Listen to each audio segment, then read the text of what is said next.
Imagine for a moment, you and a friend hanging out at your place, just minding your own business, shooting the shit, and three men wielding firearms break into your home, intent on robbing you.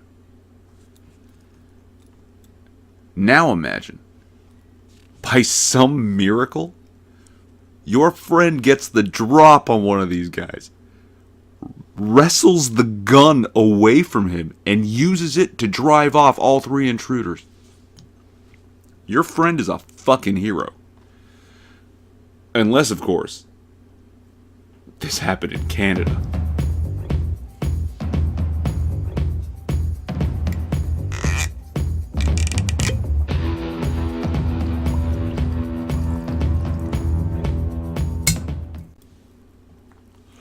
Now, I've told the story as I have because I can't find details on whose home it actually was. The articles refer to it as the residence. But regardless, our hero, one Kyle Earl Monroe, and nary a whiter name have I ever heard, has been arrested and subsequently charged for defending himself and his friend. There's a reason some people have taken to calling us Cucknada, and it's because of cuck law bullshit like this. He's been charged with attempted murder, intent to discharge a firearm, intent to discharge a firearm when being reckless, careless use of a firearm. Now I imagine these two, careless and reckless, have to do with discharging a firearm in city limits. Or perhaps they were drinking before, people broke into their house with guns. Pointing a firearm at a person, loaded or not, is a crime. I think that's appropriate, except in cases very specific like this, of self-defense.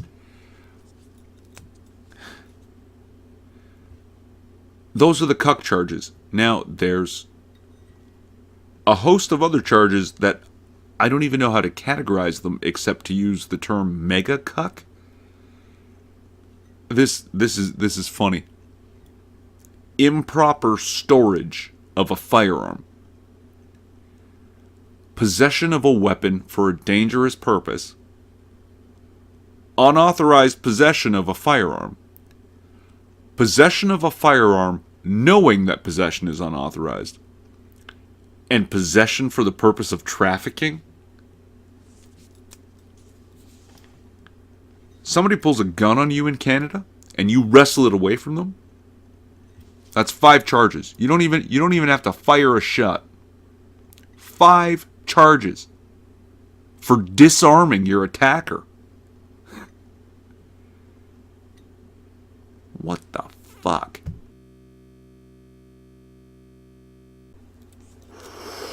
Now, this all happened in the province of Nova Scotia, so likening it to an unfinished episode of Trailer Park Boys is, well, fucking racist, but may not wholly be inaccurate. Our hero, Kyle Earl Monroe, has either been released on bail or of his own recognizance. It's unclear from the articles. Perhaps I'm not doing enough research. Either way, there are conditions to his release, including such ridiculousness as he may not consume alcohol. Motherfucker, this is Canada.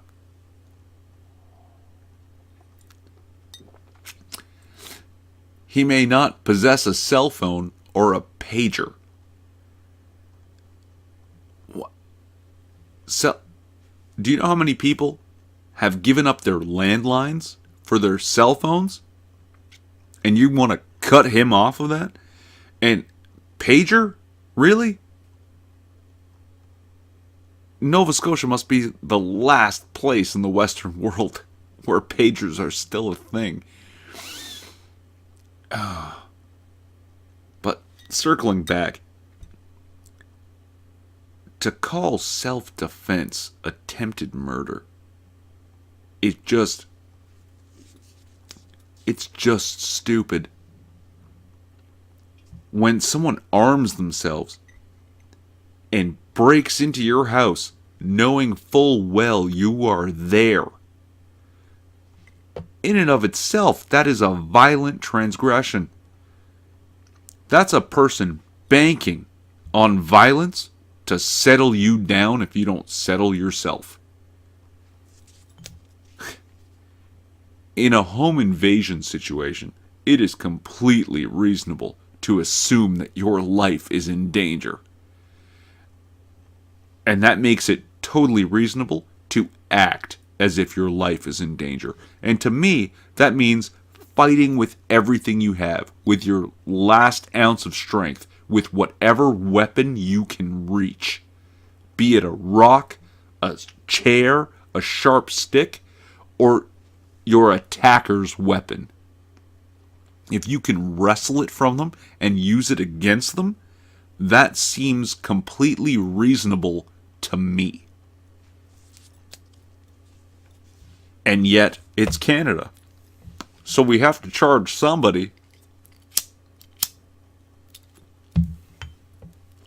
And so we charge the hero of the story. We charge the person who risked their life to defend themselves and their friend. What? Defend yourself? Are you fucking crazy? You could hurt somebody. Christ's sake.